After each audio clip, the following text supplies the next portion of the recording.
La pili ni washauri ambao wamepata nafasi ya kufanya kazi baada ya kupata zile pesa zao. Zaya aligusia kidogo tu, wanakutana na watu TikTok, wanawaonga, wanafanyaje. Mimi nakwambia kaa na pesa yako, hata kiwanja usinunuliwe. Kuna watu wanalia sasa hivi, kanunuliwa kiwanja njia ya kwenda Mtwara. Anaambiwa tu ni kilomita 1 kutoka barabara ya lami. Lakini akishaanza anapanda daladala, anashuka, anapanda bodaboda, anashuka, anatembea kwa mguu, ndo anafika kwenye kiwanja. Sasa anapiga hesabu kutoka mjini mpaka kiwanja chake kilipo, yani zaidi ya 10,000 anatumia. Sasa ni mtihani unakuwa, wewe tafuta pesa. Hata sehemu za mjini kama unataka kununua, nyumba zipo tu, pesa yako. Sasa hivi nyumba zinapatikana mpaka milioni 18, 20, unaivunja, unajenga nyumba yako kwa uzuri. Usinunue kiwanja kwa kuambia.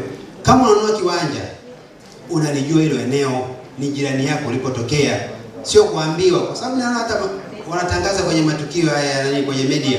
Mtu anaambia viwanja vipo.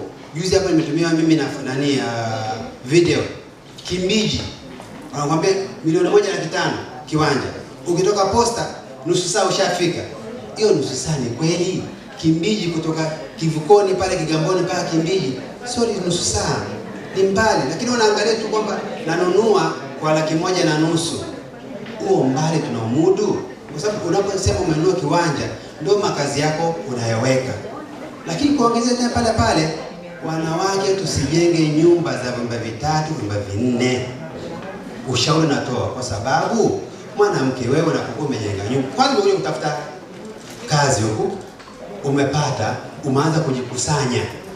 Wewe unataka utengeneze kitu ambacho kitakuendelezea wewe kupata pesa, sio wewe tena ukakae pale. Kama ni mwanamke, wewe unaweza ukaolewa baada ya kurudi Tanzania. Hiyo nyumba unaoijenga ifanye ni ya biashara. Kama unajenga chumba master na sebule, apartment labda 3, humo unaweza kukaa, ukipata mume ukaolewa, unapangisha. Lakini shakuwa nyumba ya vyumba 3, kupangisha uwezi. Unawezaje kupangisha nyumba ya vyumba 3?